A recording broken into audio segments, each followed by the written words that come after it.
les différents processus de formulation de politiques de sécurité, d'exécution, de régulation et de contrôle des responsabilités ayant trait au domaine de la sécurité. Elle affecte donc la structure globale des institutions de sécurité en interaction avec les autres secteurs publics ou privés, particulièrement dans le cadre du processus décisionnel et de développement. En dehors de l'institutionnel, la gouvernance du secteur de sécurité fait appel à l'ensemble des mécanismes de régulation sociétale et de résolution des conflits qui participent à la promotion de la paix et anticipent souvent les menaces à la sécurité ainsi que l'émergence de nouveaux acteurs sur la scène sécuritaire. La sécurité, donc, la gestion de la sécurité devient donc l'affaire de tous. Elle est inclusive, elle est globale. La sécurité ne peut plus être l'apanage, l'exclusivité des seuls services de sécurité. La sécurité, dans sa nouvelle acception, est un bien public précieux dont tout le monde doit s'occuper, chacun à son niveau, selon ses capacités, son rôle et ses responsabilités. Dans ce cas donc, la gouvernance de la sécurité devrait être bâtie sur une base institutionnelle et juridique solide dans un environnement politique sain et démocratique. On entre alors dans l'ère de la gouvernance démocratique de la sécurité. Madame a bien parlé avec le ton plus libre qu'on lui connaît dans ce secteur sensible, mais nous allons rappeler quand même quelques principes de base qui recoupent ce que vous avez déjà dit. C'est la responsabilité. L'exercice de la responsabilité de commandement implique donc la satisfaction de l'attente des populations et des autorités par rapport à l'offre de sécurité. Transparence, donc toutes les informations disponibles doivent être portées à la connaissance de la population, sauf celles, bien sûr, madame, qui ont un caractère de secret défense. Je pense que pour le cas particulier du Sénégal, nous essaierons d'être un peu transparents avec l'existence des organes de communication institutionnels, c'est-à-dire pas et là, qui quand même rend compte de toutes les activités opérationnelles, de toutes les activités budgétaires à l'Assemblée nationale, tant à l'intérieur du territoire qu'à l'extérieur, pour nos contingents qui sont déployés en territoire extérieur. Il y a également une transparence dans l'allocation des ressources parce que tout est visible maintenant. La communication ne nous permet plus d'être secret. Participation des hommes et des femmes de tous les horizons, je l'ai déjà dit, pour une gestion inclusive de la sécurité.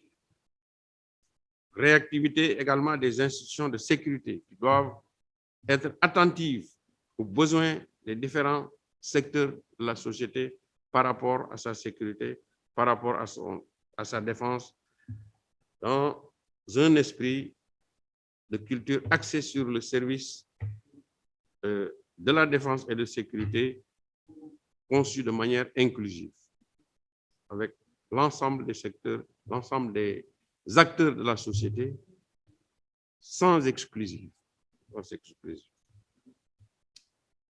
L'efficacité, vous l'avez déjà évoqué également, madame, les institutions sont tenues de remplir leur rôle, leurs responsabilités respectives avec le plus grand professionnalisme. L'efficience, enfin, dernier principe de base, tout en accomplissant leur rôle, responsabilités et missions respectives, les institutions de sécurité doivent faire le meilleur usage possible des ressources publiques allouées.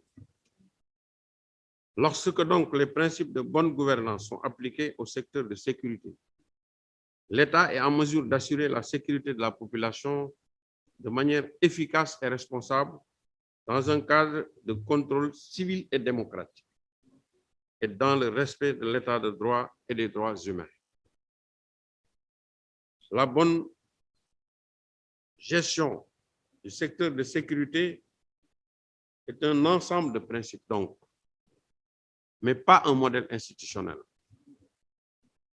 Les mêmes principes que je viens d'énumérer, bonne gouvernance, seront appliqués différemment d'un secteur à l'autre.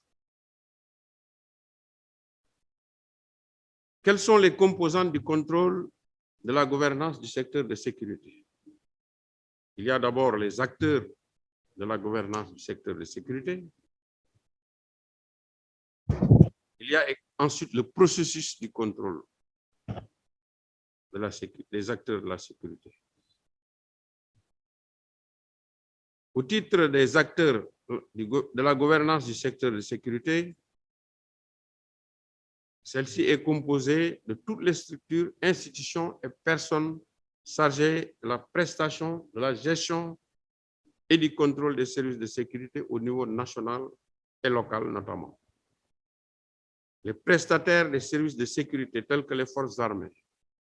C'est là au Sénégal, les forces armées, c'est les armées et la gendarmerie. Donc les trois armées, terre, air, mer et la gendarmerie. La police, les gardes-frontières, les services de renseignement, les établissements pénitentiaires, les acteurs commerciaux, c'est les fournisseurs, et les acteurs non étatiques de la sécurité, etc., etc.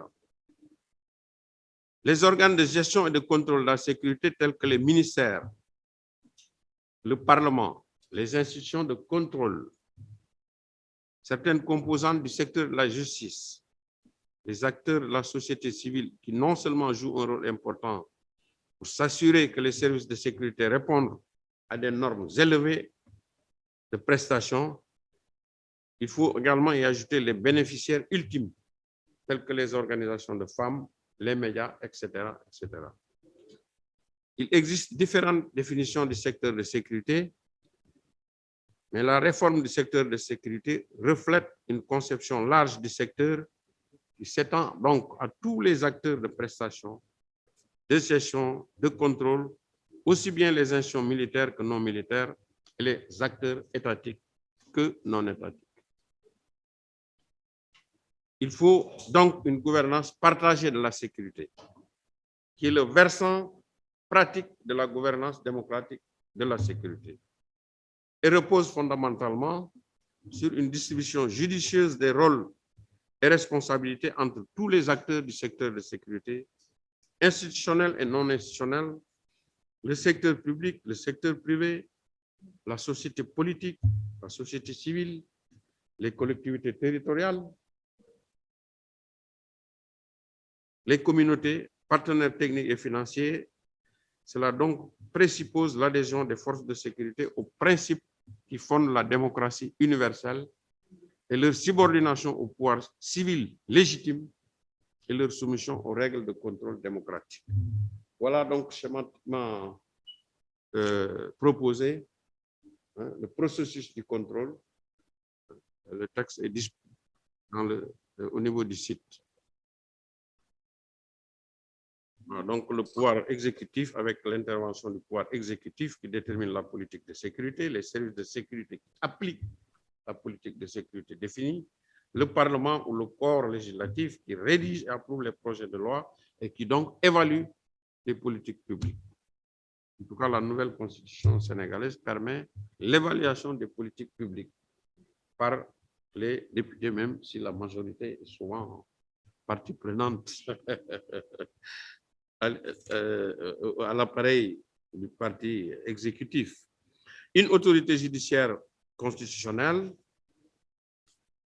et diverses institutions de contrôle, qui sont les inspections internes, les commissions des droits humains, les mécanismes indépendants permettant de porter plainte, ainsi de suite, avec une inspection interne pour la gendarmerie, pour l'armée, plus une inspection générale des forces armées, et une inspection l'état-major particulier également du président de la République, qui est l'organe d'exploitation des rapports de contrôle qui sont rédigés par l'inspection générale des forces armées. Et ça se traduit par des directives vers les autorités de commandement. Chef de l'État, chef suprême des armées, qui exploite ces rapports et donne des directives aux autorités de commandement. Il y a enfin la nécessité d'institutionnaliser ces mécanismes, bien sûr, de redevabilité, rendre compte.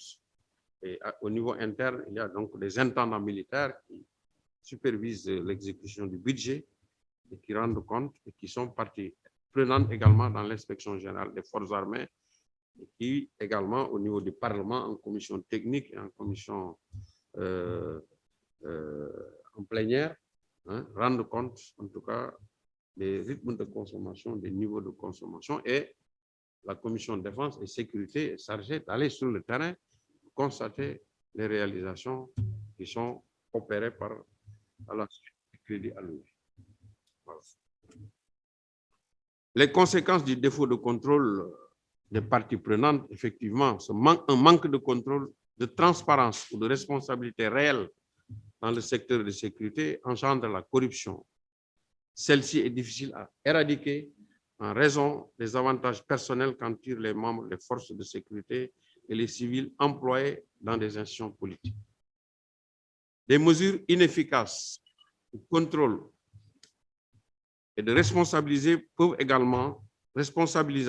également exposer le service de sécurité, les services de sécurité à l'interférence de civils influents ou de politiques arbitraires. C'est ça qu'il faut éviter.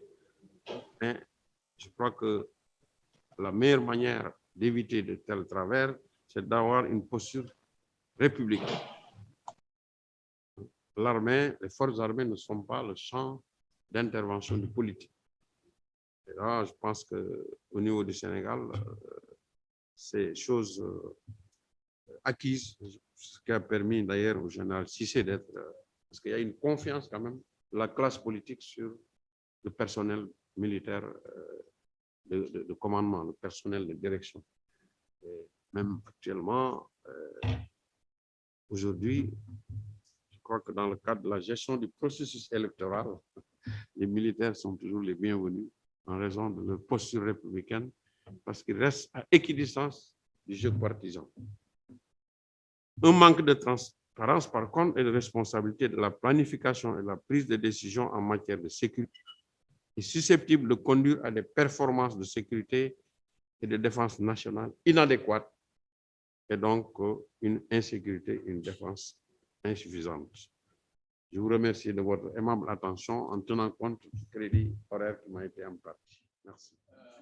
Merci, Général. Je dois d'abord dire que il fait toujours bon d'entendre un général parler de la réforme de la sécurité et de la gouvernance comme vous venez de le faire. Ça démontre que l'espoir est très bien permis. C'est donc des gens comme vous qui êtes des alliés naturels, des gens comme moi qui viennent de l'académie. C'est toujours bon donc d'entendre, c'est comme de la musique à nos oreilles. Avant de continuer et passer la parole à M. Eli Dieng, je dois d'abord reconnaître que j'ai failli un peu à mon rôle de facilitateur en ne rappelant pas le temps imparti. Mais mon excuse, c'est que j'ai une journée assez émotionnelle, honnêtement, et que donc, de toute façon, je ne me lasse jamais en ce qui me concerne d'entendre les gens parler de la gouvernance démocratique sur la sécurité. Et sans transition, je vais passer la parole et je devais peut-être vérifier que c'est bien le cas, que nos autres panélistes qui ne sont pas ici à Dakar sont bien en ligne. Je sais que Eli et certainement également Michel sont assez diligents et que donc je suis sûr qu'ils sont en ligne. Comme pour les autres panélistes, je ne vais pas prendre beaucoup de temps à introduire mon ami de maintenant presque 20 ans, Eli Dieng, que j'appelle le stratège, parce que Eli est toujours 2 ou 3 pas en avance sur le reste d'entre nous en ce qui concerne toutes les questions, y compris celle de la gouvernance de la sécurité. Et il a pour ainsi dire, comme on disait, des gens de ma génération, il a roulé sa bosse dans beaucoup de théâtres, du Congo au Burundi maintenant, en passant par la Côte d'Ivoire, où Ely Dieng était en fait mon patron pendant que nous travaillions à l'ONUCI. Donc, Ely Dieng, je suis content de te voir. Et sans plus tarder, donc, tu as la parole. Et donc, tu as, disons, une petite quinzaine de minutes. Et j'espère que ça va très bien à Bujumbura. Oui, très bien, Boubacar. Merci. Merci pour ces mots également. Je suis très heureux de faire partie de ce panel, mais toujours avec ce pincement de cœur que nous parlons d'un sujet tellement cher au général Cissé, qui nous a beaucoup appris là-dessus, que ça fait toujours un peu bizarre de pouvoir parler de la réforme du secteur de la sécurité sans l'avoir avec nous. Mais c'est exactement je pense, son désir de voir que ses enseignements et que la voie qu'il a tracée et que la connaissance qu'il a partagée avec nous tous, encore plus jeunes que lui, le rôle de leadership qu'il a joué va continuer, et en espérant que nous aussi, à notre tour, nous allons pouvoir faire de même. Donc, très heureux de partager ce panel avec notamment des personnes avec qui j'ai travaillé. J'ai particulièrement sur la question sur laquelle je vais m'appesantir aujourd'hui et sur le pays sur lequel je vais partager un peu notre expérience. Donc, en commençant par le général Meyssagnan, Michel Pété, Boubacar, toi-même, donc content de aussi partager avec Jolie Rose. Nous avons beaucoup fait avec DICAF. Je pense même que d'ailleurs, on aurait pu, en parlant de ce colloque, intituler peut-être notre panel, un peu le panel des témoignages, hein, parce que justement, à travers ces témoignages-là, nous allons parler du contrôle démocratique des témoignages envers le général Lamine Cissé. Je vais m'appesantir sur l'appui des Nations Unies au processus de réforme du secteur de la sécurité en Côte d'Ivoire. Donc, pour donner un exemple concret à ce que nous venons d'entendre en termes de théorie, rattaché un peu plus à la pratique. Et je réserve certainement mon expérience avec le général Cissé et certaines anecdotes que je pourrais révéler au cours de cette présentation. Je voudrais juste rappeler que Boubacar et moi-même, en 2006, étions à Bangui, en Centrafrique, lorsque nous avons rencontré le général Cissé pour la première fois, pour ce qui servait en fait d'une toute première étude, une ébauche de la réforme du secteur de la sécurité en République centrafricaine à une période très, très difficile. Le général était à l'époque à la tête du BONUCA, et c'est depuis lors que nous sommes, si je puis dire, pas quittés justement jusqu'à ce que lui, en fait, nous quitte, mais je sais qu'il est de tout, qu'il nous suit de là où il est, et nous allons reprendre sur les mêmes traces que le général nous a laissées les grandes lignes de ce contrôle démocratique qui lui était très cher, et l'adapter donc au contexte de la Côte d'Ivoire. Donc, les Nations Unies, comme vous le savez, étaient présentes en Côte d'Ivoire à travers la mission de l'ONUCI. Et cette mission de l'ONUCI, je vais commencer justement par le contexte dans lequel la mission a vraiment commencé à travailler sur la réforme du secteur de la sécurité, mais était là déjà dans la période préélectorale de 2010, mais a eu une capacité en matière de réforme du secteur de la sécurité au sein de la mission à partir donc de 2012.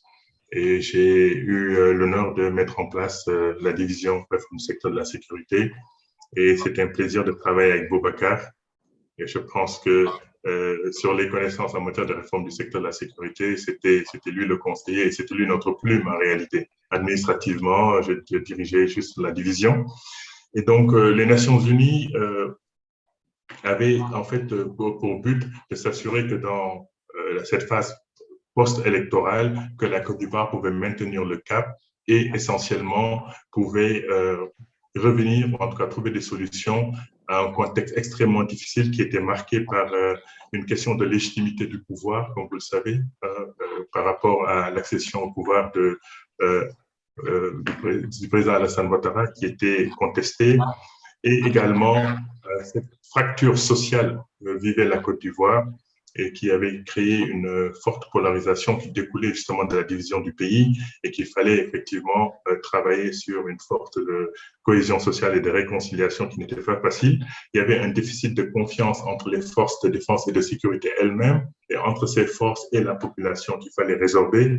Il y avait donc en réalité toute cette problématique de réconciliation, de cohésion sociale, cohésion nationale, sur laquelle il fallait travailler à côté, bien sûr, de la question de reconstruction socio-économique du pays. Donc, c'était un défi qui était très lourd, très difficile à relever, et il fallait une conjonction d'efforts de différentes parties prenantes pour y arriver. Donc, pour les Nations Unies, la réforme du secteur de la sécurité était vue comme une opportunité pour redéfinir le contrat social qui était brisé, donc autour de cet idéal de vivre ensemble et de la sécurité pour tous les Ivoiriens. Donc, comment utiliser cette brèche que nous avions à ce moment-là, de cette réforme des institutions de sécurité, d'une manière globale, pas seulement les forces, mais aussi les organes de contrôle, pour mettre les gens ensemble et pouvoir achever justement ou parachever, si on veut, cet idéal du vivre ensemble. Et là, comme le général Cissé aimait à nous le rappeler, en citant Georges Clemenceau, cette fameuse phrase qui dit « La guerre, c'est une chose trop grave pour la confier à des militaires ». Je pense que seul le général Cissé pouvait le dire, étant général lui-même et militaire. Je n'oserais pas m'avancer, mais tout simplement dire que ça a dénoté de sa posture de républicain, qui avait toujours mis la subordination donc des militaires, des forces de défense et de sécurité aux politiques. Et ça, c'est une définition fondamentale si on veut avancer dans une démocratie et si on veut vraiment réussir cette réforme du secteur de la sécurité. Parce que nos institutions de sécurité, notre secteur de sécurité a traîné des tares justement de cette période postcoloniale qu'il fallait rectifier, qu'il fallait corriger. Alors, donc la sécurité étant une notion très large, elle comprend plusieurs mesures, n'est-ce pas, qui sont non militaires, non armées, non violentes et coopératives. Donc, pour pouvoir y apporter une certaine forme de gouvernance, donc cette gouvernance démocratique, si la gouvernance est considérée comme la mise en œuvre d'un ensemble de dispositifs pour assurer une meilleure coordination des partis, dans le but de déterminer, ou en tout cas de prendre des décisions consensuelles et de lancer des actions concertées, il faut absolument qu'il y ait des mesures de performance dans ce mode de gouvernance-là, qu'il s'agisse de la sécurité ou qu'il s'agisse de n'importe quel autre aspect. Et dans ce cadre-là que le contrôle intervient. On ne peut pas parler de mesures de performance sans contrôle. Donc le contrôle démocratique, comme nous l'avons dit, et cette subordination des acteurs du secteur de la sécurité aux politiques. Donc, dans une situation post-crise, où justement les camps, les camps sont extrêmement divisés dans le cadre de la Côte d'Ivoire, il fallait des principes d'engagement très clairs pour les Nations Unies avec l'ONUCI, et c'était basé sur d'abord la volonté politique. Il fallait s'assurer que ceux qui étaient le nouveau leadership qui venait d'arriver au pouvoir avait une volonté ferme d'avancer dans la réforme profonde, la transformation de son système de sécurité. Ça, c'était un des premiers principes. Et justement, rattaché à ce principe-là, cette notion d'appropriation nationale. Parce que nous voulons le faire, nous voulons être ceux qui conduisent, ceux qui dirigent justement cette réforme et ne pas laisser seulement la réforme comme étant quelque chose d'imposé de l'extérieur sans pour autant tenir compte des spécificités du pays lui-même. Donc, cette appropriation nationale était capitale pour un engagement constructif. Donc, cet engagement constructif doit être bâti sur la participation et donc l'implication des différentes couches de la société pour réussir, bien sûr, un meilleur contrôle, tout en sachant que, justement, cette question ne devrait pas être seulement laissée aux militaires, mais également inclure les civils et les différentes parties donc, de la société. Donc, quelle réponse que les Nations Unies ont apportée de leur part? Ce n'étaient pas les seuls acteurs sur le terrain, mais c'était des acteurs importants. Nous connaissons le rôle des Nations Unies dans la crise en Côte d'Ivoire. Mais si on regarde la période post-crise électorale, il fallait très rapidement faire un certain nombre d'appuis aux différents acteurs, principalement aux acteurs étatiques, dans le cadre du renforcement des capacités, de l'assistance technique, de différents types d'appuis, mais surtout dans le cadre de soutenir les mesures de décrispation, ce qu'on appelle en anglais confidence building measures. Quels étaient les différents types d'activités qu'on pouvait mettre en place très rapidement pour que les gens se sentent en confiance autour de la sécurité, autour de la table, avant de pouvoir envisager un certain vivre ensemble. Il faut d'abord se faire confiance, déposer les armes, être ensemble, être prêt à dialoguer. Donc, il y a eu plusieurs types d'appuis. Il y a eu déjà un appui à l'État à travers son secrétariat du Conseil national de sécurité pour la définition et l'élaboration d'une stratégie nationale de réforme du secteur de la sécurité. Boubacar était le point focal, justement, et conseiller d'ailleurs auprès du groupe de travail sur la réforme du secteur de la sécurité en Côte d'Ivoire et a permis à contribuer justement à développer cette stratégie nationale. Il fallait un appui également, si on veut, sectoriel aux différentes forces de défense et de sécurité dans la réforme de la police, dans la réforme de l'armée, la restructuration de l'armée également, là où les différentes composantes de la mission ont pu déployer du personnel pour appuyer les efforts nationaux qui étaient en train de se faire.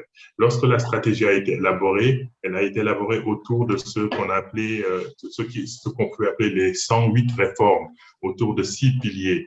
Et ces piliers, c'était la sécurité nationale, la reconstruction post-crise, le contrôle démocratique, l'état de droit et les relations internationales, la gouvernance économique et ce qu'on a appelé la dimension sociale et humaine. Donc, ces 108 réformes étaient regroupées autour de ces 6 piliers qui faisaient que toute forme d'appui à la réforme du secteur de la sécurité devait rentrer dans justement ces 6 piliers-là.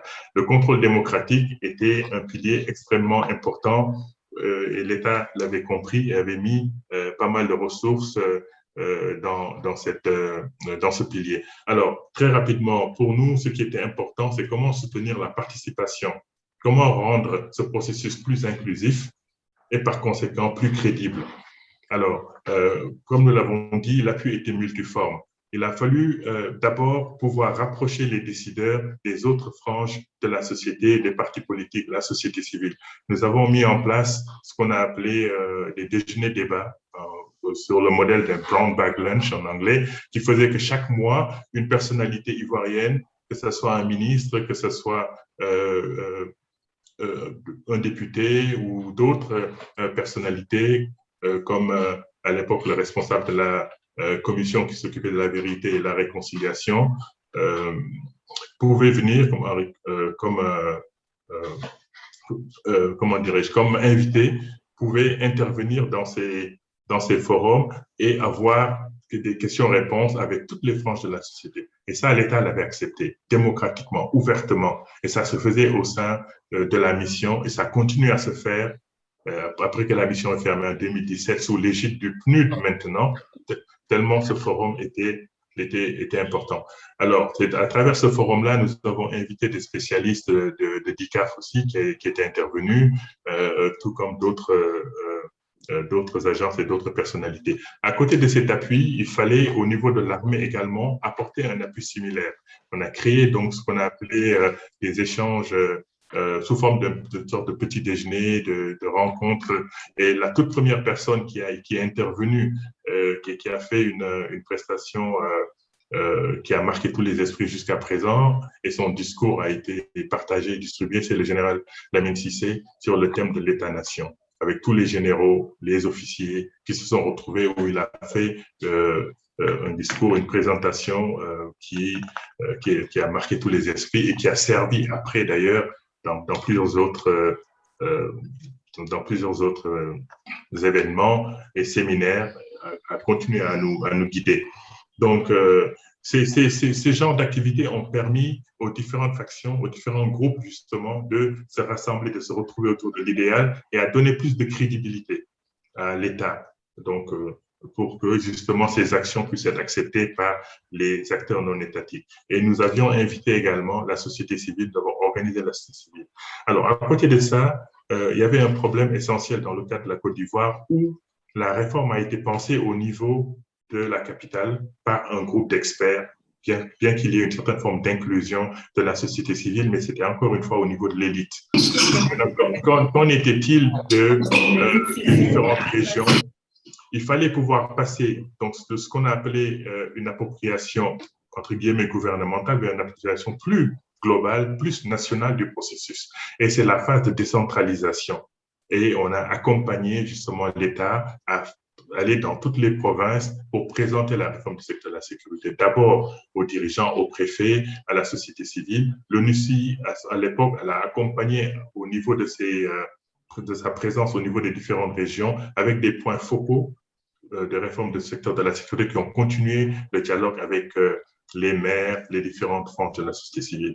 Alors, on ne peut pas parler du cas de la Côte d'Ivoire sans mentionner le général Meyssegnan est là, le cas de la gendarmerie et la présence des femmes dans la gendarmerie. Il n'y avait pas de femmes dans la gendarmerie du tout en Côte d'Ivoire lorsque ce processus a continué.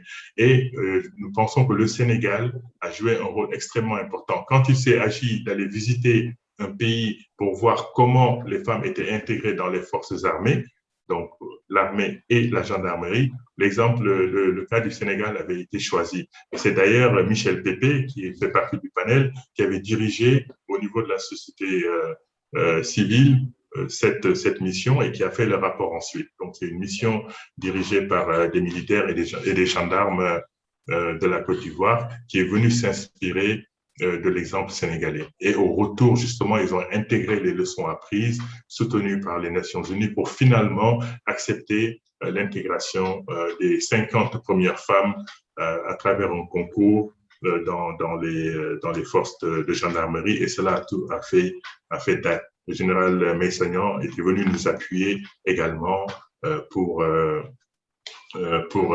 justement, c'était pendant les journées portes ouvertes, pour apporter son expérience et discuter avec les autorités au niveau stratégique. Donc, le dernier point que je voulais souligner, c'est la coordination. Tout cela ne peut pas se faire, on ne peut pas parler de contrôle démocratique d'un secteur aussi complexe avec autant d'acteurs qui ont été cités dans les présentations précédentes, sans une bonne coordination. Et la coordination se fait à différents niveaux, 3 niveaux essentiellement. Donc, au niveau décisionnel, donc les gens qui devraient prendre les bonnes décisions, c'est-à-dire le leadership, au niveau donc stratégique, technique, donc nous qui étions là à nous retrouver autour du secrétariat du Conseil national de sécurité, faire les stratégies, remonter l'information aux décideurs, mais également au niveau opérationnel, ceux qui après vont assurer la mise en œuvre sur le terrain. Alors, puisque nous parlons d'appropriation nationale, il faudrait que, bien sûr, le pays que nous appuyons soit au niveau, comme on dit, pilote justement ce processus, mais il y a un ensemble d'acteurs qui viennent de l'extérieur, mais aussi tant financièrement que techniquement, qui viennent apporter leur savoir-faire et l'adapter justement aux réalités du pays. Et ça, les Nations Unies ont joué le rôle de coordonnateur de l'assistance de la communauté internationale en matière de réforme du système de la sécurité en Côte d'Ivoire. Alors, juste conclure sur le général Lamine Cissé et ce qu'il nous a apporté par sa présence à travers les différentes périodes. Il intervenait déjà dans la phase pré-électorale en Côte d'Ivoire.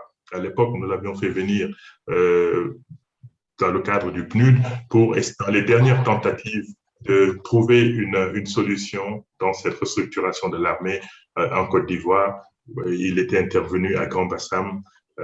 Immédiatement après cette intervention, il avait son avion dans l'après-midi, mais les autorités avaient tenu, après cette intervention du matin, à ce qu'il aille voir le responsable donc, des élections, de la Commission nationale indépendante des élections, pour pouvoir partager son expérience, ce qu'il avait fait au Sénégal. Et c'était à 2 doigts de rater son avion après. Mais c'est juste pour dire, ces différentes interventions ont rajouté de la valeur, ont crédibilisé le travail et le processus que nous avons fait.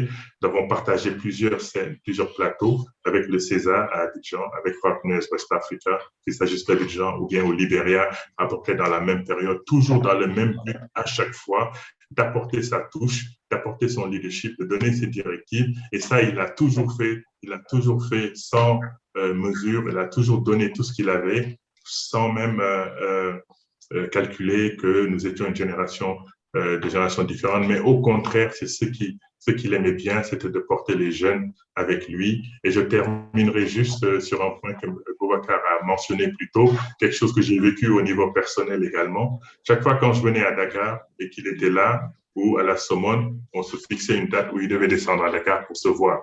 Et une fois que j'étais à Dakar pour une circonstance différente et douloureuse d'ailleurs, le général m'a appelé à un moment donné où j'étais en plein deuil. Je venais de perdre mon beau-père et il m'a appelé, il me dit, Eli, où est-ce que tu es? Je suis avec Saïd Abbas, le professeur Saïd Abbas, qui est un ami que j'avais présenté au général. Il est à Dakar, donc on vient te chercher. Où est-ce que tu es? Alors je lui ai dit, je suis désolé, mon général, je suis voilà, en plein deuil. Je lui parle de la situation. Il a dit, on arrive. Et dans les 30 minutes, il était là.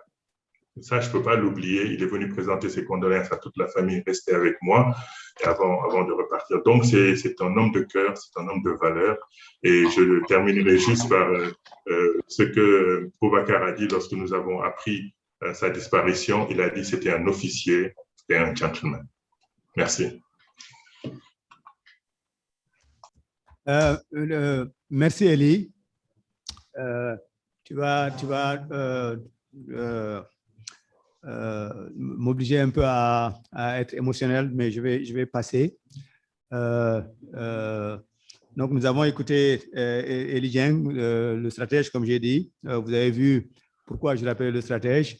Il a eu, sur le plan pratique, des idées qui ont vraiment fait avancer le processus en Côte d'Ivoire, et c'était vraiment un plaisir, un privilège de travailler avec lui.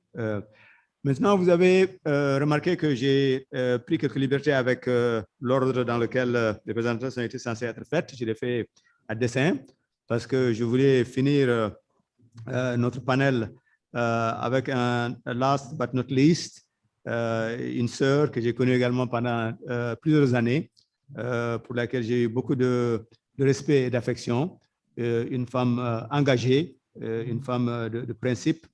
Je l'ai vue à l'œuvre.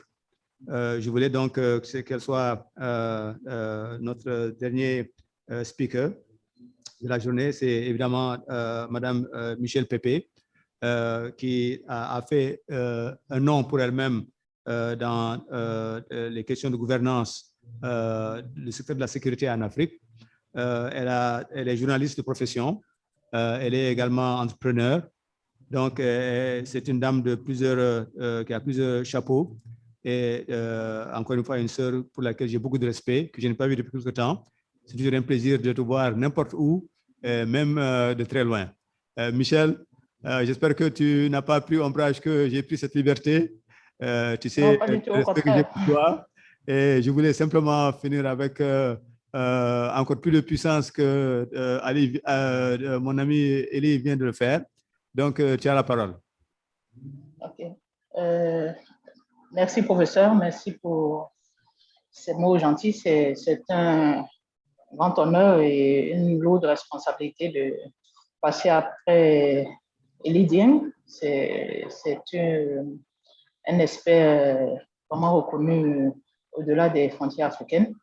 De même que je partage tout ce qu'il a dit au sujet du professeur Ndiaye, qui nous a beaucoup apporté aussi au niveau de son expertise, au niveau particulièrement de la société civile, comme Eli Dieng, qui, je dois le témoigner, a beaucoup fait au niveau des Nations Unies, d'abord au PNUD, et puis lorsqu'il était à la division RSS de Russie, pour l'inclusion de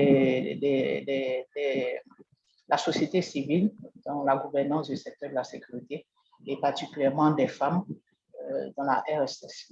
Et aussi, tout le plaisir et l'honneur de participer à ce colloque en mémoire et en hommage au général Cissé, qui est vraiment été non seulement, je pense, un jeune de Saint-Cécile et aussi un ami de la société civile, puisqu'il a beaucoup œuvré aussi pour les questions d'inclusivité, les questions de genre et de participation de la société civile. Et il m'a été demandé de parler sur les questions d'ALPC, cette question sur laquelle j'ai beaucoup travaillé. Avant de m'essayer aux gens, je dois le dire, sur initiative d'Eli Dieng, qui m'a un peu mis le pied à l'étrier sur la question du genre. Et donc, je vais essayer de partager l'expérience de la société civile au plan de la Côte d'Ivoire, mais surtout, c'était au plan régionales et internationales pour un meilleur contrôle des ALPC, disons des armes légères de petit calibre, dans l'espace CEDEAO et au niveau mondial. Je vais faire une petite introduction pour dire que le commerce illicite et non réglementé des armes classiques a des conséquences sécuritaires, sociales et humanitaires que tout le monde connaît. La grande majorité des personnes touchées par les conflits armés et la violence armée sont des civils et en particulier des femmes et des enfants. La prolifération et le déficit de contrôle des ALPC, d'habitude, armes légères de petit calibre, donc dans le jargon on dit ALPC, avec leurs corollaires que sont l'insécurité, la criminalité, les conflits armés, le terrorisme, qui drainent leur lot de victimes humaines, au nombre desquelles figurent, comme je le disais, en bonne place, les femmes et les enfants, même si les principaux, il faut le dire, les principaux utilisateurs et les principales victimes directes de l'usage excessif et non contrôlé de ces armes sont les hommes, notamment les jeunes. Les États ont ainsi reconnu, tant au niveau de la CEDEAO qu'au niveau des Nations Unies, que la société civile a les capacités et doit pour se faire contribuer activement à l'élaboration, la promotion et la mise en œuvre des politiques et stratégies de contrôle des armes, notamment les armes conventionnelles. Et le contexte dans lequel s'est déroulé cet engagement de la société civile, c'est dans une Afrique de l'Ouest, notamment la zone CEDEAO, la zone de la communauté économique des États de l'Afrique de l'Ouest, qui comprend l'union du fleuve Mano, l'UFM, est une zone géographique intégrée à fort potentiel économique. Le professeur Ndiaye en a parlé dans sa communication inaugurale.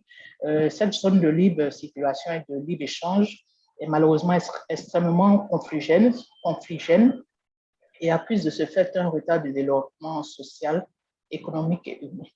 Les causes de ce paradoxe, une zone riche, à fort potentiel, mais qui est sous-développée, ce sont les guerres civiles, les rébellions, les coups d'État, la violence sociopolitique, la porosité des frontières, la corruption, le trafic des armes, le trafic des stupéfiants, le trafic des matières premières, la traite humaine, le pillage des ressources naturelles, la nomadisation des armes et des combattants, et j'en passe.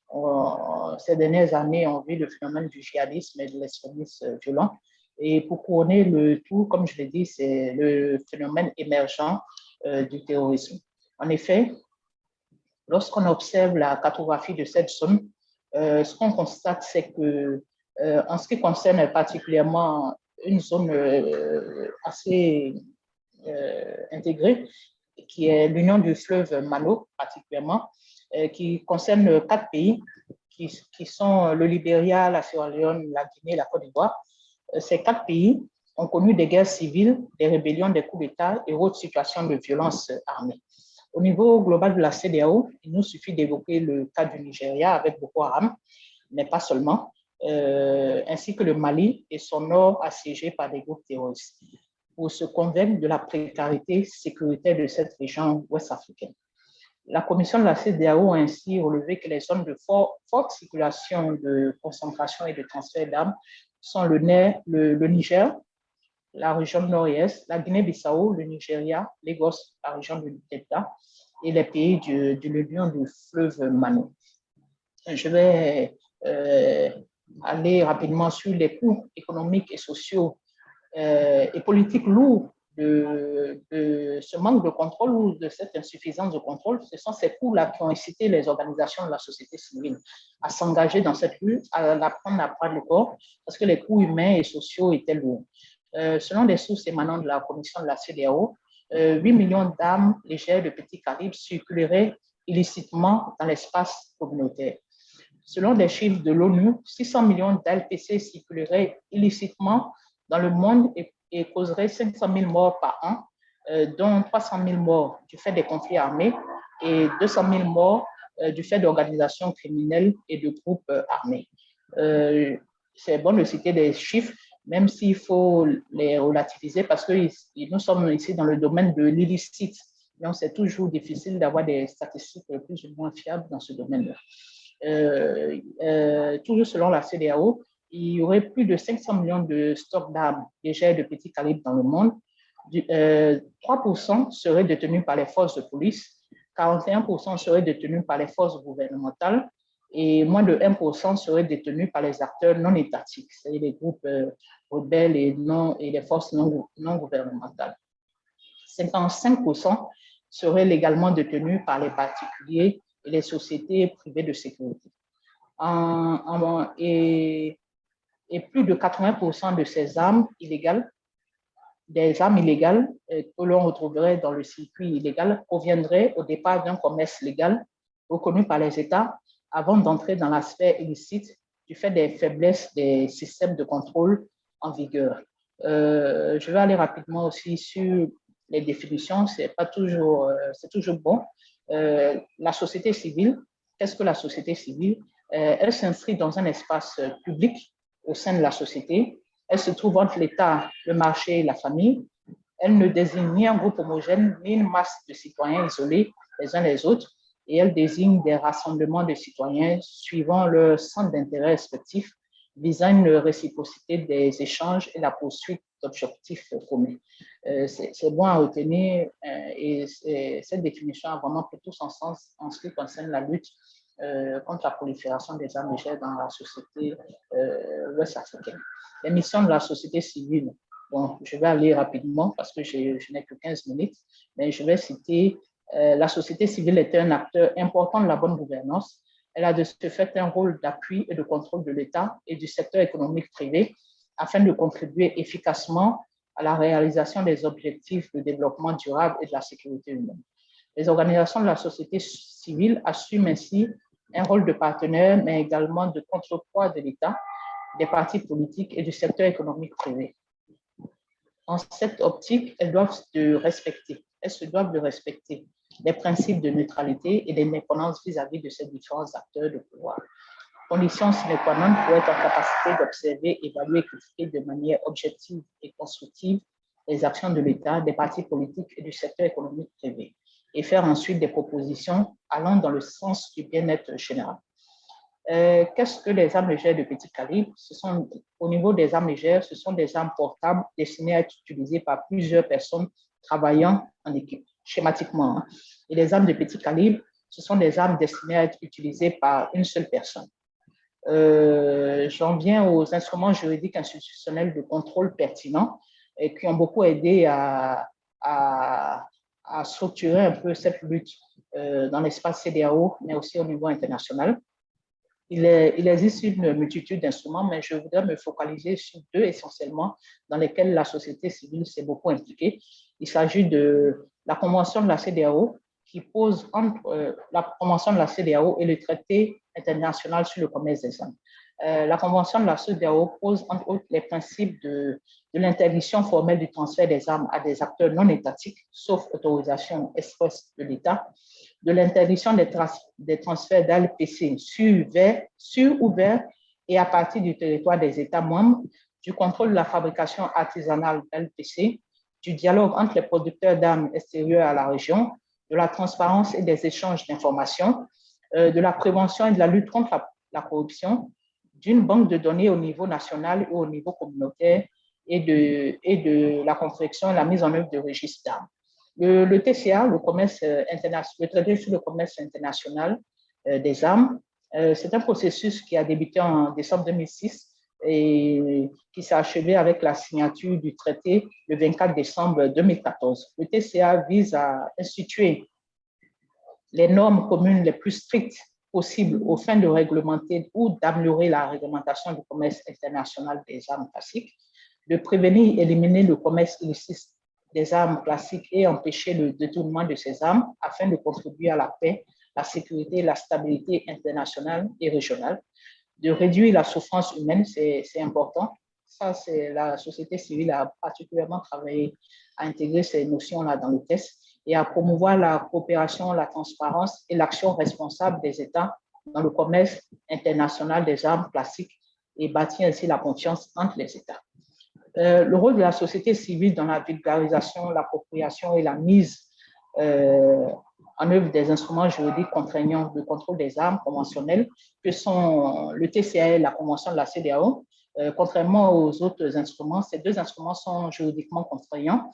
Les ONG ont travaillé à élever le niveau de conscience des différents acteurs de la société sur la problématique de l'insuffisance du contrôle de la prolifération et de la circulation des armes. Elles se sont évertuées à impliquer toutes les parties prenantes, toutes les composantes de la société dans cette lutte, en créant des synergies au niveau national, régional et international. Au niveau régional, on a eu par exemple le réseau de Razalao Wansa, le réseau d'action sur les armes légères, qui a eu ensuite des démembrements au niveau national. Et au niveau international, on a eu Ayansa, qui était le réseau International Action on Small Arms, qui a coordonné la lutte au niveau international, et le Razao au niveau de l'espace ouest africain.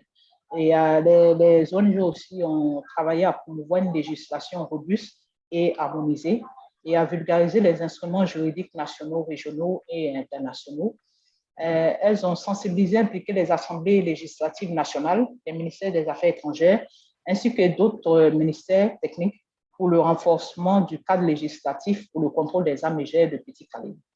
Elles ont aussi fourni aux besoins une assistance juridique et une expertise technique aux acteurs étatiques. Ces actions ont été menées en synergie avec d'autres acteurs et partenaires de la lutte, notamment au niveau de la CEDEAO, on a eu des acteurs comme Oxfam, comme le PNUD, et au niveau particulièrement de la Côte d'Ivoire, on a eu des acteurs comme l'ONUCI qui ont beaucoup travaillé et aidé à mener ces combats et à permettre aux acteurs de la société civile les aider dans leur travail de sensibilisation, d'information et de mobilisation des populations. Dans cette lutte, on a aussi une forte contribution des médias qui se sont impliqués et dans la mise en place du Razalao ont aussi créé des réseaux de journalistes au niveau régional et national et qui ont aidé à la compréhension de la problématique et des défis des enjeux, à informer et mobiliser l'opinion publique, à interpeller les décideurs politiques sur leur rôle, devoir et responsabilité envers les populations et aussi, surtout, à mettre la pression médiatique sur les États pour qu'ils assument leurs obligations nationales, régionales et internationales. Il y a aussi un défi qui est apparu, c'est l'implication du genre dans cette lutte qui se fonde aussi sur les résolutions pertinentes que sont la 1325 et les suivantes, les résolutions sur les femmes, paix et sécurité. Je vais passer là-dessus, puisque ce n'est pas vraiment trop le sujet, et pour en arriver aux leçons apprises et aux bonnes pratiques.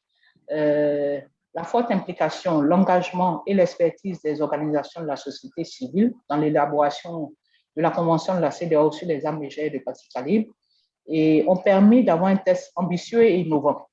L'extraordinaire mobilisation couplée à la synergie d'action entre les organisations de la société civile, les acteurs étatiques, les partenaires techniques et financiers a permis de susciter une volonté politique ferme et ambitieuse des chefs d'État de la sous-région. Le résultat de cette volonté politique et de cette mobilisation coordonnée des différents acteurs a permis l'entrée en vigueur en l'espace de 3 années seulement de ce texte juridiquement contraignant dans un domaine extrêmement sensible et cela a été un fait rare au niveau de la CEDEAO où généralement les textes peuvent mettre 10-20 ans avant d'entrer en vigueur. Là, on a mis seulement 3 ans. La convention est entrée en vigueur le 29 septembre 2009 et elle avait été signée le 14 juin 2006. Je vais terminer, il me reste, je pense, 2 minutes. Je vais terminer avec les recommandations. C'est d'associer les organisations de la société civile, notamment les femmes et les jeunes, ainsi que les médias qui lorsqu'ils sont impliqués, sont d'une extrême efficacité dans l'élaboration et la mise en œuvre des politiques et programmes relatifs au secteur de la sécurité, de renforcer les capacités des femmes et des jeunes et aussi des médias sur les instruments et les mécanismes de participation et de contrôle démocratique des institutions de contrôle des armes. Il y a encore des faiblesses à ce niveau. De poursuivre la formation des médias et encourager la spécialisation des journalistes sur les problématiques de la gouvernance du secteur de la sécurité et du contrôle des armes, de promouvoir des plateformes de dialogue et d'échange d'informations entre les institutions de contrôle, les médias et les organisations de la société civile, de créer des synergies plus fortes au niveau national, local et communautaire, de sensibiliser les populations, notamment les femmes et les jeunes, pour accroître le niveau de conscience sur les questions relatives à la gouvernance du secteur de la sécurité et au contrôle des armes. Et enfin, de faire le suivi et l'évaluation de la mise en œuvre des politiques et programmes de réforme et de gouvernance du secteur de la sécurité. C'est ici un défi majeur qui nécessite des ressources, notamment en termes d'expertise et de capacités matérielles et financières.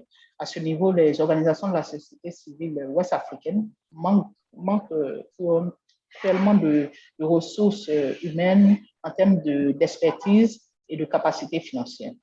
Et je conclus pour dire que les organisations de la société civile africaine doivent pouvoir impulser les réformes nécessaires et développer l'expertise indispensable dans la conception, le suivi et l'évaluation des politiques et des programmes sur la sécurité, et aussi entreprendre des démarches et initiatives pouvant contribuer à une nouvelle citoyenneté, à l'amélioration de la gouvernance et au renforcement de la démocratie, de l'état de droit et de la sécurité collective.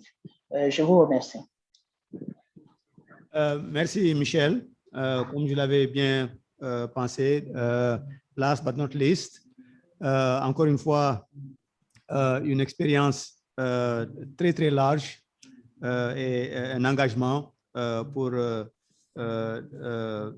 faire une réalité du concept de la gouvernance démocratique du secteur de la sécurité. J'avais promis aux organisateurs de ne pas prendre trop de temps. Je sais que c'est toujours risqué pour qui que ce soit que de donner une plateforme aux professeurs. Nous sommes suffisamment volubiles et nous rêvons d'une attention soutenue d'une audience et nous avons tendance à nous laisser aller. Donc, c'est pour cela que j'ai fait la promesse de ne pas tomber dans ce travers. Mais sans répéter ce que les distingués collègues de ce panel, vous avez vu la brillance qu'ils ont démontrée, ainsi que les expériences personnelles de plusieurs décennies dont ils ont fait la démonstration dans leur présentation. Et je vais faire une petite synthèse très rapide, encore une fois sans répéter nécessairement ce qui a été dit. Ce qui est important, c'est que nos panélistes ont couvert à 100% le sujet de la réforme et de la gouvernance du secteur de la sécurité. Ils ont répondu aux questions pourquoi. Ils ont répondu aux questions qui doit le faire en particulier et peut-être même où. En commençant par le où, nous avons tendance à nous focaliser sur l'Afrique. Bien sûr, nous sommes africains, les réalités de l'Afrique nous concernent en premier lieu, et peut-être sur les pays du tiers-monde. Mais comme je l'ai dit tantôt, le contrôle démocratique du secteur de la sécurité, tout le monde en a besoin. Tout le monde en a besoin. Je viens des États-Unis seulement hier, et si vous suivez les actualités, vous savez qu'en ce moment, il y a une démonstration très claire que même les États-Unis, un pays aussi développé sur d'autres plans, sur le plan institutionnel, etc., a de sérieux problèmes de gouvernance secteur de la sécurité. Peut-être pas au niveau de l'État, encore que nous avons vu les événements de 6 janvier 2021, mais surtout sur le plan du fait qu'au niveau du citoyen, il n'y a certainement pas encore de contrôle du secteur de la sécurité et que donc des réformes sont absolument nécessaires. Donc, nous ne devons pas prendre ombrage en Afrique pour revenir au où quand on nous dit oui, vous avez besoin de réformes, vous avez besoin de gouvernance de la sécurité. Nous en avons besoin, comme le monde entier. Le pourquoi également a été adressé, je crois, de manière assez complète par Jolie Ruth, par le général Nyang, par Elie et bien sûr par Michel. Et évidemment, sans nous étaler, on n'avancera pas, on n'aura pas de paix sociale, de paix entre les communautés, on n'aura pas de paix civile s'il n'y a pas une gouvernance démocratique de la sécurité. L'implication des gens qui sont gouvernés dans leur propre sécurité. Et donc, c'est pour cela que quand il y a une gouvernance non démocratique sur la sécurité, ça aboutit aux conflits que nous voyons un peu partout au-delà des frontières du Sénégal immédiatement. Maintenant, très rapidement, c'est les membres de ce panel. Julie Ruth qui représente les organisations de la société civile internationale qui jouent un rôle essentiel dans la mise en œuvre de ce concept. Il y a également le général Niang.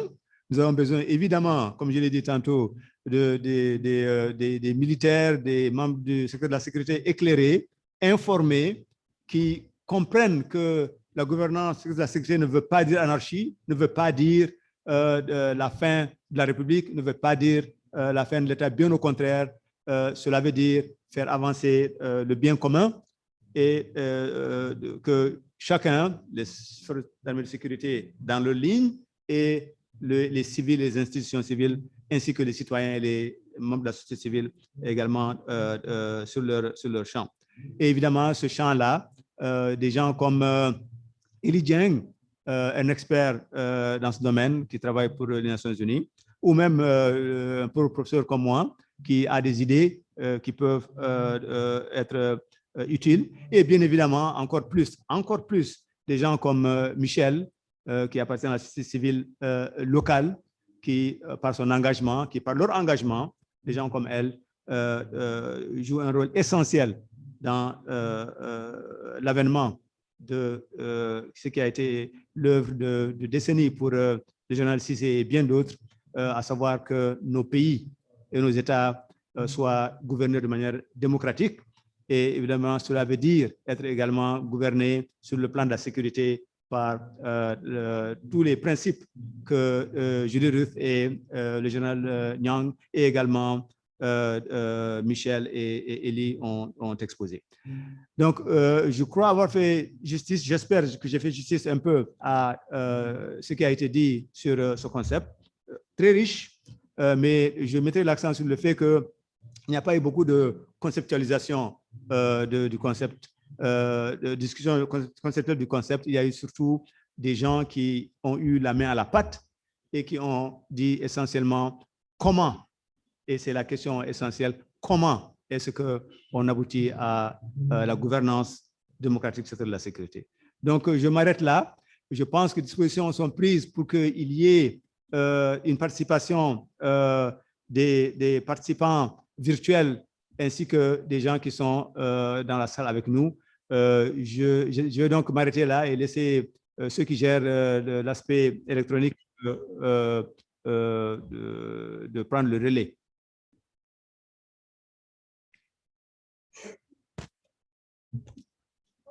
J'ai répondu les deux questions qui ont été posées sur le chat. Ah bon? OK. Malheureusement, je n'ai pas vu ça. Donc, il y a donc, on me dit, deux questions qui ont été posées. Je la lis telle comme on me l'a donnée. Pourquoi les services de renseignement en Afrique ne coopèrent pas trop sur l'efficacité de la lutte contre le terrorisme? Donc, comment est-ce que les services de renseignement ne coopèrent pas efficacement dans la lutte contre le terrorisme en Afrique? Voilà, je vais donc passer à la deuxième question peut-être, non? Ou attendre que nos panélistes... Voilà, je vais ajouter la deuxième pour que donc elle puisse être prise par nos panélistes en fonction de ce qu'ils peuvent ajouter. La deuxième question est la suivante. N'est-ce pas une honte pour nous en Afrique de ne pas être en mesure de protéger nos populations? Voilà une question qui est assez large et qui est certainement facile à répondre. Donc, qu'est-ce qui veut commencer? Je vais commencer par le général. Donc, oui, je vais commencer. Elle va en prendre ombrage. Non. Général. Ah non, non. Allez-y, général. Ah non, allez-y. Allez-y. La première question, je pense, donc, a trait au partage du renseignement, c'est ça? Oui. comment est-il que les services de renseignement ne coopèrent pas dans la lutte contre le terrorisme en Afrique? Oui, ça, je me demande si c'est une question, parce que c'est l'inverse qui se passe. En réalité, sur le terrain, les services de renseignement participent très efficacement à la lutte contre le terrorisme. D'ailleurs, c'est l'essence de leur existence. Il y a donc, je pense, au niveau de tous les États, en tout cas pour le cas particulier du Sénégal, un système de renseignement dont la finalité, c'est de neutraliser le banditisme, l'insécurité, mais également l'extrémisme violent et le terrorisme. Et donc, tout le monde participe sous l'impulsion des forces de sécurité et de défense, qui sont elles-mêmes des acteurs de la communauté du renseignement et qui également suscitent le renseignement au contact avec la population. C'est tous ces renseignements qui montent jusqu'au plus haut niveau, jusqu'au niveau de la présidence de la République, gérée d'ailleurs par une direction nationale du renseignement qui centralise et qui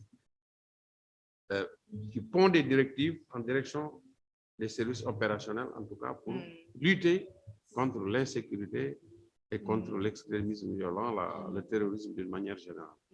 Donc vraiment, l'essence des services de renseignement, c'est de participer à la lutte contre l'insécurité, toutes ses formes. La deuxième question.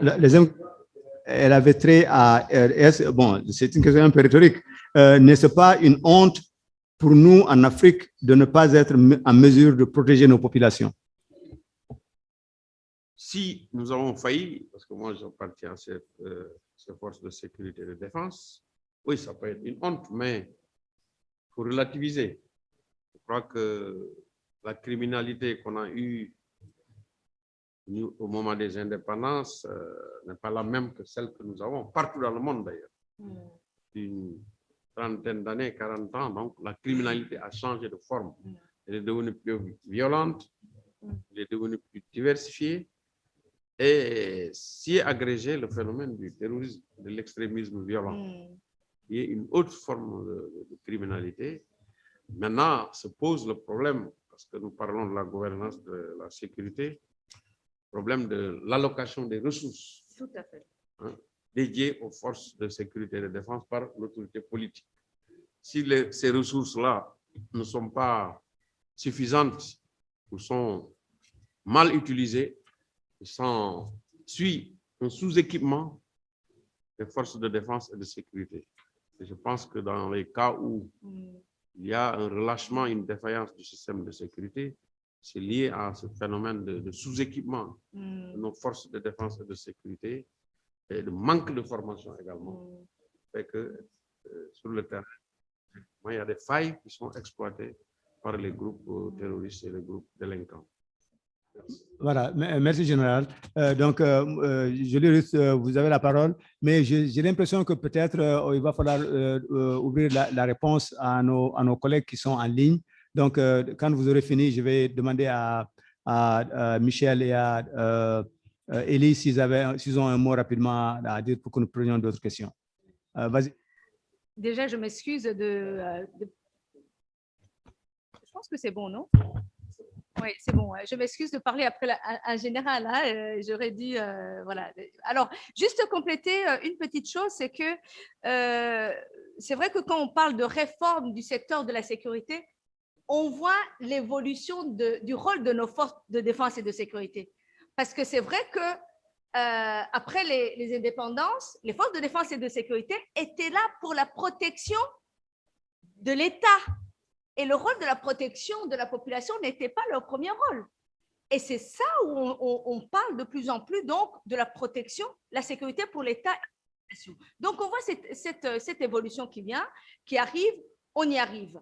Et je vais rejoindre aussi ce que le général venait de dire, c'est que si on regarde le bon ratio, le nombre de forces de défense et de sécurité ou sécurité intérieure par rapport à la population, normalement, le bon ratio, c'est une personne pour 400 à 450. Mais si on regarde l'étendue des pays de la sous-région et le nombre de forces de défense et de sécurité, le corps. Des fois, dans certains pays, vous allez trouver 9000 policiers pour combien de population? Pour quel territoire? Donc ça, c'est quelque chose qu'il faut prendre en compte. Et ensuite, est-ce qu'on va pousser les gouvernements à recruter? Recruter pour payer, pour les payer comment? Pour les former comment? C'est là où on va parler de affordability. Donc, c'est-à-dire que ce sont des choix politiques qui ne sont pas faciles. Donc, combien est-ce qu'on recrute pour pouvoir effectivement faire en sorte qu'il y ait la présence de l'État, la présence des forces de défense et de sécurité sur tout le territoire? Donc, ce sont des choix politiques qu'il faut faire. Ensuite, vous parliez, Général, des ressources. Ça va aussi avec les ressources financières, avec la formation et avec la disponibilité des fonds. Ensuite, si on parle effectivement de toutes ces questions liées à l'extrémisme violent, ça va nous ramener aussi, aujourd'hui, il est clair que la question d'extrémisme violent et de bonne gouvernance, ce sont des questions qui sont aussi liées. Ça va nous ramener à la marginalisation, la discrimination des gens, et puis le manque d'opportunités socio-économiques. Comment est-ce qu'on prend tout ça en compte pour effectivement commencer à régler ces problèmes-là qui sont liés directement à la sécurité? Merci, professeur. Merci, Julie Ruth. Donc, je vais peut-être me remettre à nos amis qui sont en ligne, s'ils veulent ajouter rapidement une réponse ou un mot. Sinon, nous allons continuer à prendre des questions. Michel, si tu veux intervenir, vas-y. Merci, professeur. Je voudrais d'abord saluer le général Messonnian, qui a été aussi au niveau de la Commission nationale de lutte contre les armes légères au Sénégal, un grand soutien pour la société civile, et saluer tous les participants. Je voulais revenir sur la question de la collaboration des services de renseignement et en particulier des services de sécurité. Je crois, de ma petite expérience et de ce que j'ai pu vivre sur le terrain, qu'il y a une collaboration, en tout cas dans l'espace CEDEAO. Il y a une collaboration, il y a des plateformes d'échange et de partage d'informations au niveau des forces de défense et de sécurité, de la gendarmerie, de la police, qui se réunissent régulièrement, qui font des actions notamment transfrontalières, qui partagent des informations. Et je crois même savoir que, en tout cas en ce qui concerne la Côte d'Ivoire, cette collaboration a permis de déjouer un certain nombre d'attaques terroristes, notamment la collaboration avec le Burkina Faso, même si ce n'est pas des actions qui sont efficaces à 100%, comme on a pu le constater récemment. Mais je pense que cette collaboration existe. Le défi serait plutôt au niveau de la coordination et de l'affectation des ressources. Et Madame Joly parlait tout à l'heure de choix politiques. Nous sommes dans des États où il y a beaucoup de priorités. On dirait que tout est prioritaire et les choix ne sont pas toujours guidés de manière, du point de vue de la société civile, de manière rationnelle, parce que le droit à la sécurité, c'est un droit fondamental et ce n'est pas toujours que les ressources sont affectées aux forces de défense et de sécurité et aussi aux services de renseignement pour pouvoir faire le travail de manière efficace. En ce qui concerne la ronde pour l'Afrique, je ne pense pas que le problème se situe au niveau de la ronde ou pas de la ronde. C'est un problème, le professeur le disait, partout, hein, que les nations, même les plus puissantes, rencontrent. On le voit en France, il y a de plus en plus de problèmes de sécurité et dans les quartiers chauds, dans les zones à forte immigration. Mais c'est, comme je disais encore, c'est des questions de choix politique, de priorité et d'affectation de ressources. Et aussi de comment est-ce que l'État se déploie sur l'ensemble de son territoire. On a des zones où les terroristes prolifèrent, si je puis dire, qui sont totalement abandonnés par l'État.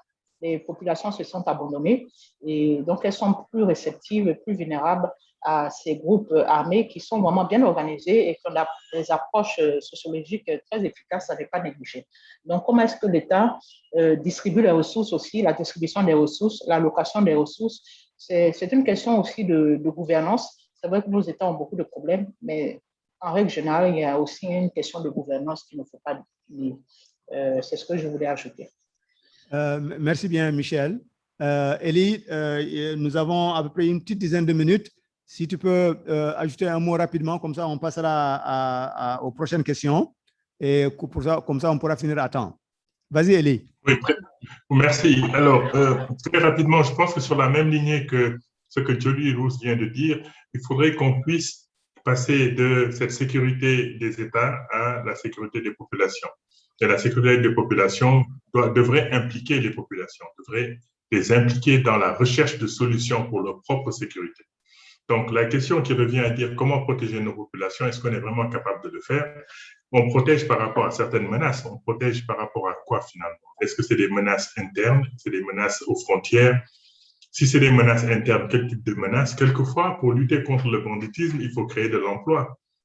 Il faut bien circonscrire la nature du problème et trouver d'autres formes de réponses qui ne sont pas des réponses répressives, mais au contraire accompagner les différentes populations, éviter à ceux qui se sentent plus ou moins exclus de participer, de faire partie justement de la recherche des réponses dans les politiques publiques pour trouver des solutions. Si c'est maintenant des réponses à des grands problèmes qui sont des problèmes transfrontaliers, comme j'ai entendu tout à l'heure lorsqu'on parlait de terrorisme et autres, il faut savoir qu'un seul pays ne pourra pas s'en sortir. C'est le lieu de mutualiser nos forces, de mutualiser nos ressources et de nous assurer que nous pouvons apporter des réponses collectives à un problème qui se pose à tous. Alors, tout danger qui pèse sur le Sénégal pèse sur la Gambie, pèse sur la Guinée-Bissau, pèse sur le Mali. Le problème ne viendra pas d'ailleurs, hein. Le problème viendra certainement autour de nous réellement. Donc, mutualisons les forces, travaillons une sorte de réponse collective à la sécurité au niveau sous-régional, au niveau continental et trouvons les bons mécanismes, y compris certains mécanismes que nous semblons oublier, traditionnels ou de renseignement, mais de renseignement façon de chez nous, traditionnel, pour permettre justement à rapporter l'information, le remonter le plus rapidement possible aux preneurs de décision. Voilà, merci, je m'arrête là. Merci Elie et merci à tous les autres. Je pense que celui qui a posé la question a eu la réponse à laquelle il ou elle s'attendait. Je ne vais pas dire plus que de dire que, en effet, tout cela nous ramène à la nécessité. Oui, nous allons finir à temps. Tout cela nous ramène à la nécessité de la gouvernance démocratique du secteur de la sécurité. Encore une fois, pour ce qui est des services de renseignement, malheureusement, depuis les indépendances, et je crois que je dois la rappeler, leur objectif n'était pas de servir même l'État, à forte raison la population, c'est de servir un seul homme. Et les ressources qui y allaient étaient simplement aller pour s'assurer qu'un homme reste au pouvoir ou qu'une clique reste au pouvoir. Et donc, ils ne peuvent pas du jour au lendemain changer leur pratique. Il faut donc cette réforme qui va conduire à plus de démocratie dans la gestion de toutes les forces armées de sécurité, en particulier celle du renseignement, en particulier en fonction des risques auxquels nos États et nos populations sont exposés. Donc, je passe à la troisième question, qui sera certainement notre dernière pour que nous puissions finir à temps. Cette personne demande la question suivante. Dans quelle mesure pensez-vous qu'une coopération technique Sud-Sud plus large pourrait jouer un rôle dans le renforcement du système de sécurité en Afrique? Et la question additionnelle est la suivante. Quelles sont les barrières ou risques qu'il faudrait contrôler pour assurer l'efficacité et l'efficience d'une telle coopération? Donc, coopération nord-sud-sud, sud-sud, et comment s'assurer qu'elle sera efficace. Donc, si vous le permettez, vous qui êtes là, comme je peux vous contrôler un peu mieux, je vais laisser la parole à Elie très brièvement et à Pépé, et ensuite nous allons conclure ici. Elie, si tu as quelque chose à ajouter pour cette question.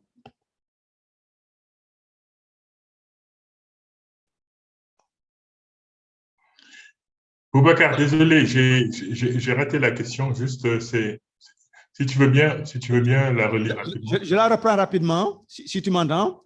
Et il s'agit, bon, la question est de savoir qu'est-ce que vous pensez qu'une coopération technique sud-sud plus large pourrait jouer un rôle dans le renforcement du système de sécurité en Afrique. Et comment faire pour que cette coopération soit plus efficace et plus efficiente. Donc, éliminer les barrières à cette coopération sud-sud. Absolument. Alors, c'est une question très intéressante, parce que ça touchait un peu, quand je parlais tout à l'heure de la sécurité, de la réponse collective de la sécurité, ça touchait un peu à la coopération sud-sud.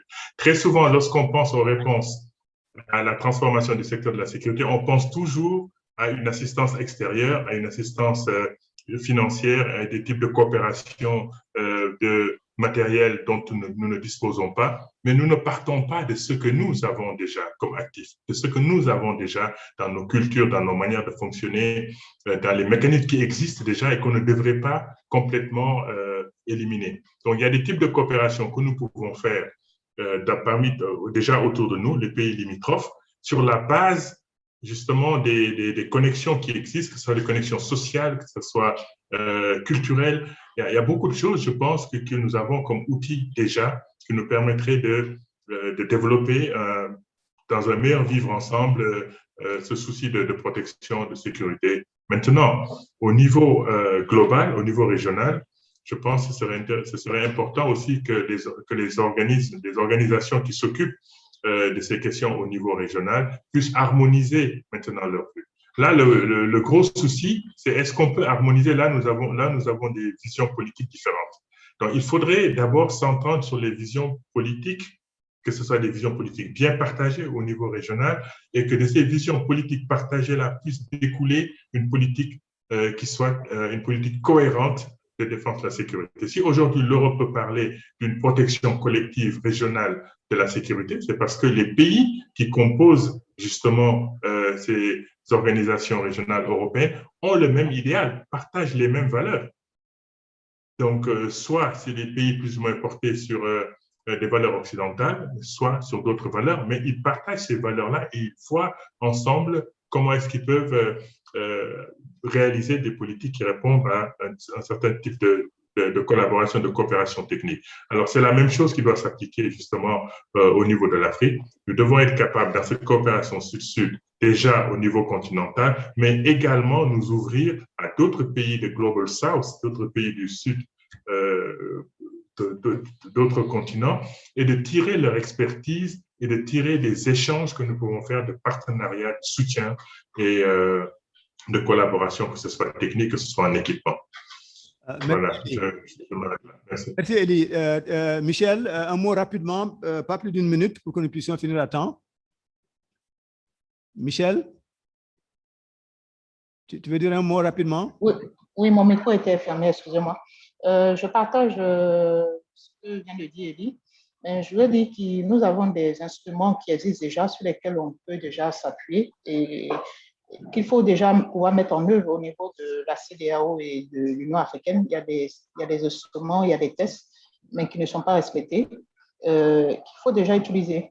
Et je pense aussi qu'il faut créer la confiance aussi au niveau de nos États. Au niveau, par exemple, de la convention de la CEDEAO, l'un des défis, justement, c'était de créer la confiance pour amener les différents États à collaborer entre eux en toute transparence. Il ne faut pas se le cacher, il y a un manque de confiance entre les différents États et il y a des objectifs différents, des agendas différents.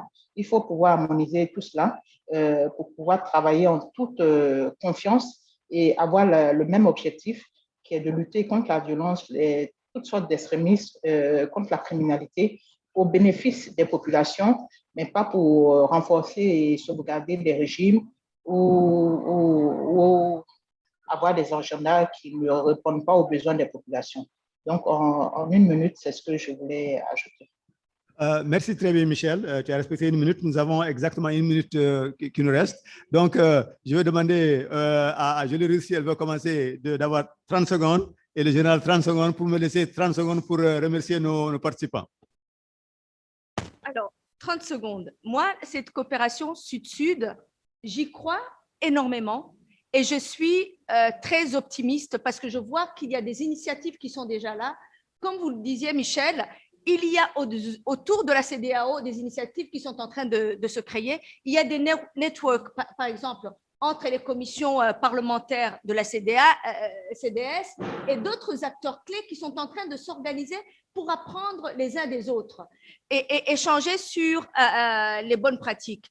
Mais nous devons aller loin parce que nous avons souvent tendance à aller chercher à apprendre de l'autre de très loin des pays qui n'ont pas les mêmes réalités. On n'a pas les mêmes ressources pour pouvoir, donc, ne fût-ce que identifier l'expertise au niveau local et la sous-région. Prendre confiance en nous-mêmes, à ce que nous pouvons faire au niveau des pays de la sous-région et ensuite commencer à échanger. Je suis très positive parce que je vois que les initiatives commencent vraiment à émerger de cette coopération Sud-Sud. Voilà, merci bien. 30 secondes exactement. Général Niang. Merci. Dans la même dynamique, je dirais que les instruments déjà existent au niveau de l'Union africaine d'abord, l'architecture africaine de paix et de sécurité. C'est un mécanisme qui prend en charge toutes ces problématiques-là. Au niveau régional, la CEDEAO, effectivement, avec le comité d'état-major qui réunit tous les chefs d'état-major de manière régulière, et la commission des chefs de police et de hauts commandants. Il y a l'organisation des gendarmeries africaines que le Sénégal a eu à mettre en place. Tout ça, c'est des instruments, je pense, qui font croire que nous pouvons d'abord compter sur nous-mêmes à travers des mécanismes qui nous sont propres, mais en harmonisant les formations aussi, mais en harmonisant également les équipements. Parce que la riposte doit être appropriée, mais il doit être la même partout. Les standards de formation également doivent être harmonisés. La Convention de l'Organisation des gendarmeries africaines l'a bien cadré. Et au niveau bilatéral, maintenant, nous avons des patrouilles conjointes, par exemple Sénégal-Mali, Sénégal-Mauritanie, Guinée-Bissau, Gambie. Et au niveau de l'IOMOA également, il y a des dispositifs de coopération frontalière qui permettent de prendre en compte vraiment tous les défis liés à la sécurité. Merci, Général. Je pense que la question a été répondue de manière assez compréhensive. Il faut que les gens se fassent confiance, il faut que les gens aient confiance en eux-mêmes, il faut qu'ils s'organisent, et il faut qu'ils mettent leurs moyens ensemble et qu'ils les gèrent de manière efficiente. Et donc, si c'est fait, les défis seront relevés. Il ne me reste plus pendant 30 secondes que de remercier vraiment infiniment nos panélistes. Vous avez vu à quel point ils sont expérimentés, ils sont au top de cette question qui est essentielle pour nous tous et pour les années à venir, qui a occupé encore une fois une partie très importante de la vie du général Cissé. C'est un honneur insigne pour moi que d'être ici. Il n'y a pas une place au monde où je devrais être plutôt qu'ici, ajouter ma voix à honorer un homme pour lequel j'ai eu beaucoup de respect et d'amitié et d'affection et qui me le rendait bien. Encore une fois, c'était un homme exceptionnel. Je n'utilise pas ces mots à la légère pour les gens qui me connaissent, mais je vous dis, pour les années que j'ai passées sur cette terre, il y a très peu d'hommes que j'ai rencontrés qui ont le concentré de qualité humaine d'abord de cet homme. Tout commence par l'homme. Et le général Cissé était un de ces hommes qui vous marque. Il a marqué son pays, il a marqué chacun qu'il a rencontré et il a fait une empreinte sur le monde. Donc, une vie très bien remplie, une vie accomplie de la manière la plus excellente, dans la piété, au service des autres et une beauté et une bonté de cœur et d'esprit qui, en tout cas pour moi, ont été inégalées. Et merci donc aux Partners Africa, West Africa, au Sénégal, aux organisateurs, en particulier à l'excellente directrice exécutive, directrice générale de Partners West Africa, qui, je le sais, a dépensé des ressources mentales et psychiques énormes pour organiser quelque chose comme ça en virtuel et en réel. On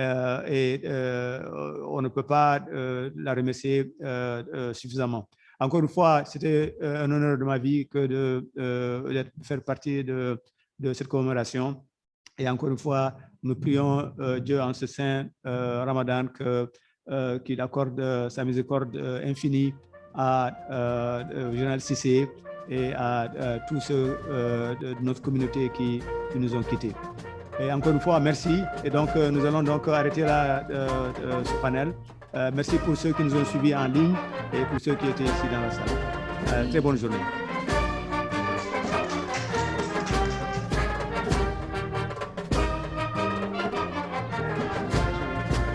Merci.